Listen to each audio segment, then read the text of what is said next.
Hello, everybody. This is Stephen Ternek from Sopron, Hungary, at the border to Austria, not too far from Vienna. I have accepted invitation from Professor Leonidas Papakonstanidis to offer a short overview of my contribution,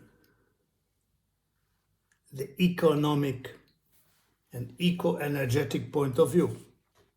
This topic is a long-term topic. It went over years. I gave lectures in Philadelphia, New York, many other places in the world.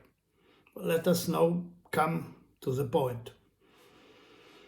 The point is that we have a globalistic problem of natural resources, economic value, and money, of course.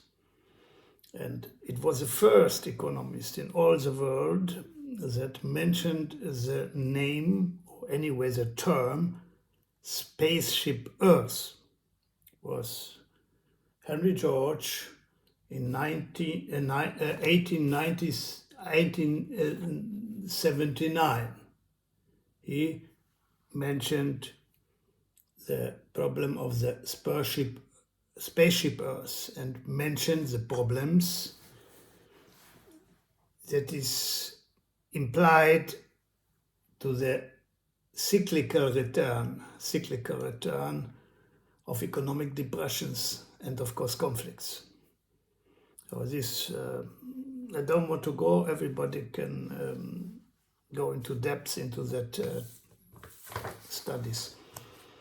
We have a big problem that many things in economics are generally people try to go by theological arguments, so what I would call quasi-theological arguments. This has to be demystified. Quasi-theological arguments are of any interest for an economist. It doesn't mean that an economist is not interested in theology. We are not interested in mysteries of this kind. We are interested in human life, access to resources, living chances, etc.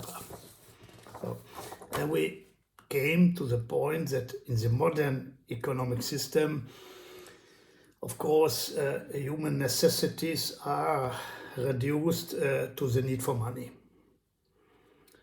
And the main problem with this new system that we have the commercial banks on one side, we have the central banks on the other side, and they create the monetary resources for people. But the main problem is money has become interchangeable to energy.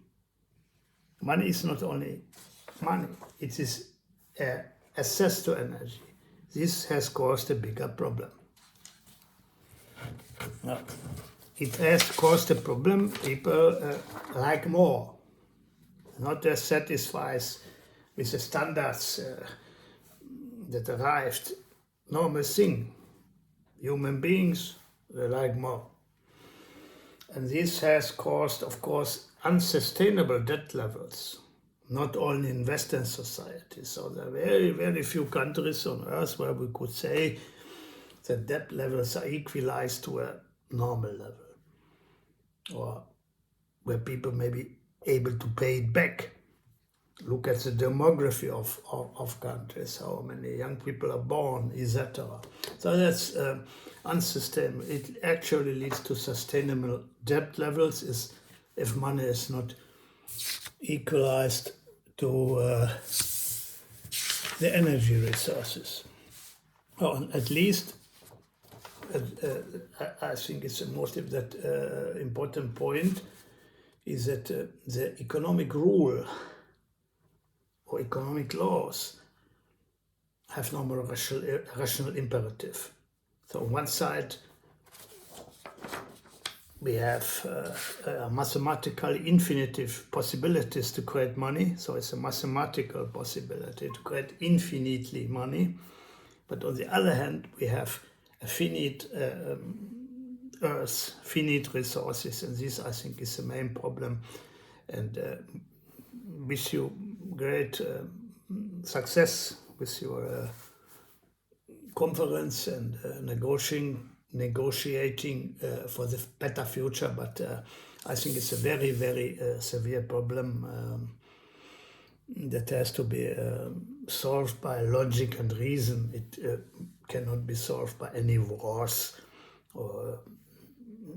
So it's the best solution is logic and reason, and to settle. People have demands, they have needs, and they like to live a good life, which is absolutely understandable, but you cannot outlive your means and outlive your productivity. That's, I think, the best solution to the problem. And from here, best greetings from Sopron, Hungary. This is the old city wall where even Marcus Aurelius or Mark Aurel was maybe putting some steps. All the best to Greece, and hope that you will like my comments. All the best.